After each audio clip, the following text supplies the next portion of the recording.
지난주에 제일 이슈가 됐던 것이 무엇이었습니까? 김재원 최고위원의 5.18 문제였습니다. 지금 5.18은 진실 여부를 따라서 우리나라의 가장 큰 핵이 되고 있고 폭발물이 되고 있습니다. 그 가운데 한가운데 계시는 분이 누굽니까? 바로 지완원 박사입니다.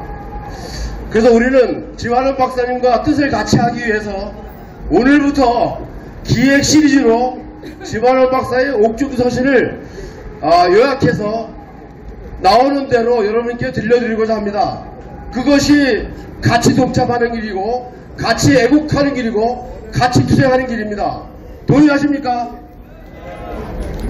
그래서 여기 저 시스템 클럽에 계시는 우리 하선배님이 계시는데 그분이 종합해서 요약을 해주시면 우리가 계속 그 옥중 서신을 따라서 저희들이 쫓아가겠습니다. 그러면서 지난번에 저희들이 강조해드린 것 같이 세 가지 방법으로 우리 지완원 박사님을 홍보하고 또 같이 하는 그러한 방법이 있다고 포스터를 통해서 말씀을 드린 적이 있습니다. 뒤에 게시되어 있는데 지완원 박사님께서 내신 책 2권을 홍보하고 읽고 또 전파하는 그러한 방법과 또 옥중에 이메일로 또는 일반 보통 우편으로 편지를 보내는 방법 그리고 회비 성공을 내는 그런 세 가지 방법이 있다고 했습니다. 그래서 다음 주부터는 이 책 2권을 저 뒤에 배치해서 책값이라고 안 하고 성금으로 책값을 대신해서 자유로운 그런 가격으로 해서 놓고 책을 가져갈 수 있도록 다음 주부터 배치하겠습니다.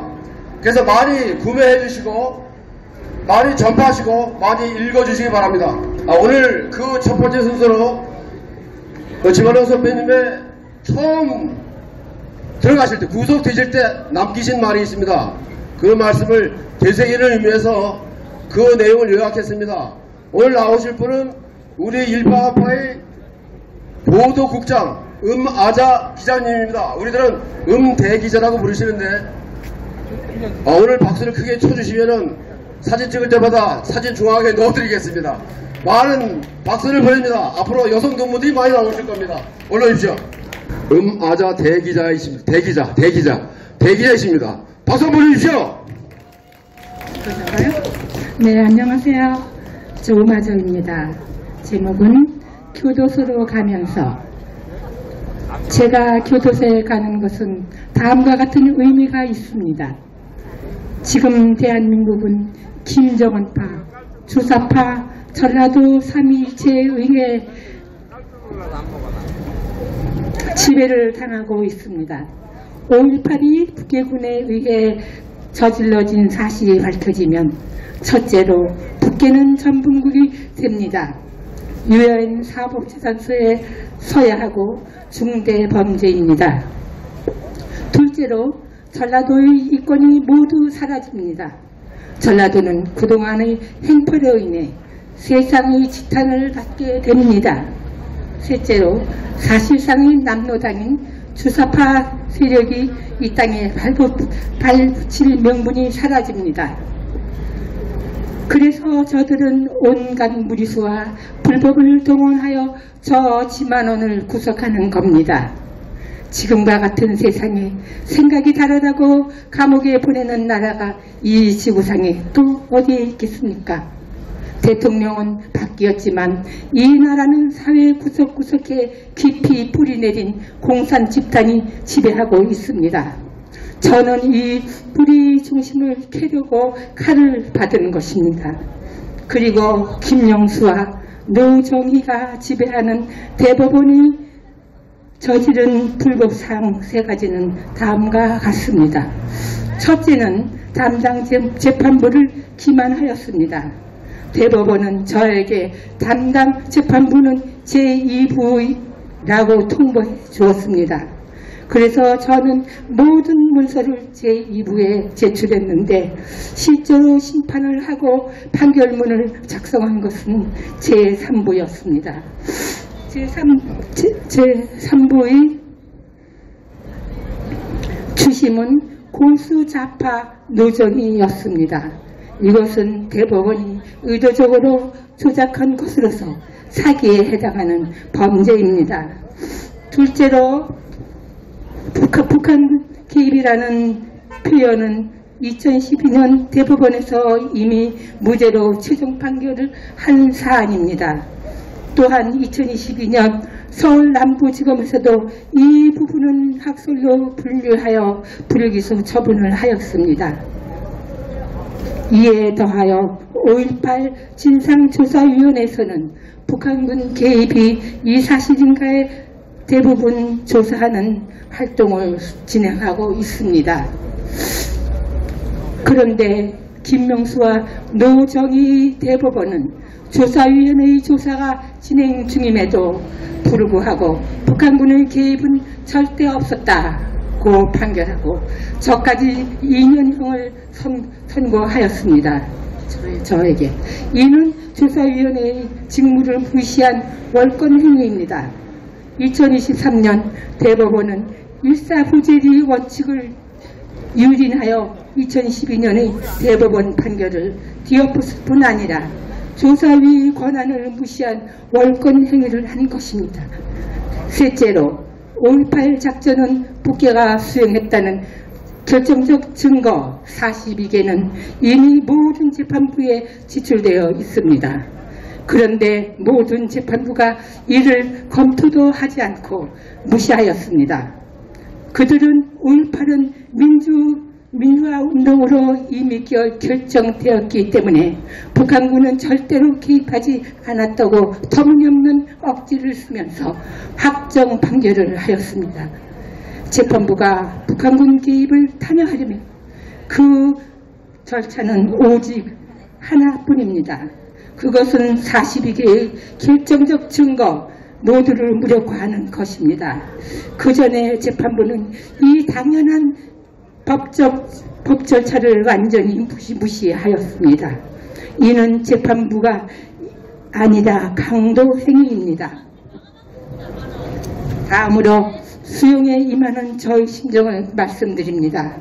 우선 대부분의 국민들은 아직도 주사파들이 사상 표적이 무섭게 진행되고 있다는 사실을 충분히 인식하지 못하고 있습니다.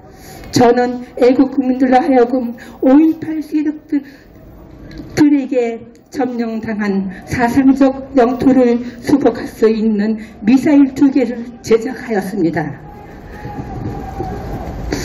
하나는 결정적 증거 42개이고 다른 하나는 전도한 리더십입니다. 만일 제가 교도소로 갈 때까지 이 2개를 만들지 못했다면 저는 참으로 아쉽고 불안했을 겁니다. 그 전에 어떤 일감에 의해 코피까지 흘리면서 간행한 덕분에 수감 직전에 이 2개의 매우 강력한 미사일을 완성할 수 있었습니다. 이로써 저는 스스로에게 내린 명령을 완전하게 이행했다고 자부합니다. 이제는 조용한 교도소에서 쉴 자격이 있게 되었습니다. 그런데 저는 사랑해 주시는 분들이 구명운동을 해야 하나 어떻게 해야 하나 하고 걱정하는 말씀을 하십니다. 병보석에 대해 생각해 보자는 분도 계십니다. 하지만 저는 2년 형기를 다 마치고 나오고자 합니다. 좀 더 빨리 나오겠다는 구차한 생각은 하지 않습니다. 우크라이나에서는 공산당이 폭력 행위에 대해 얼마나 많은 귀한 생명들이 사라져가고 있습니까? 고통을 이기지 못해 안락사를 선택하려고 스위스로 가려는 사람들도 있다고 합니다. 그런데 저는 제가 할 일을 다 하고 건강한 몸으로 들어가는 것이 얼마나 다행인 일입니까? 저는 팔자와 운명을 믿는 사람입니다. 구원가 정해진 팔자를 거역하겠습니까? 마지막으로 부탁의 말씀을 드립니다. 첫째, 제가 빨리 나오는 방법은 없어 보입니다. 제가 그런 것을 생각하고 있다면 저는 금방 시들어 버릴 것입니다.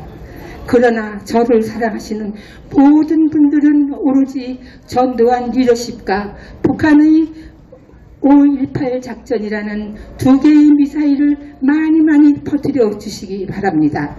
여론을 만들어야 합니다. 먼 길 같지만 이 길이 제일 가까운 길입니다. 한 사람을 설득하면 10사람이 설득됩니다. 실제는 한 좌파 인사가 전두환 리더십을 잃고 우파가 되었다고 합니다.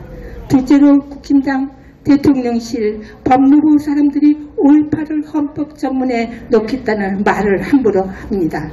저는 그들을 비난만 하지 마시고 그들의 생각을 바꿀 수 있는 길을 찾아주시기 바랍니다. 셋째는 윤 대통령은 장관들에게 하늘을 빨리 바라보지만 말고 스스로 지혜를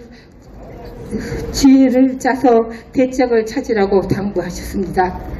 좌익과의 사상전을 어떻게 치를 것인가, 무엇부터 공격을 해야 하는가 등의 지혜를 짜보십시오. 너무 복받쳐가지고 말을 못 읽는 것 같습니다. 예, 박수 쳐주시기 바랍니다.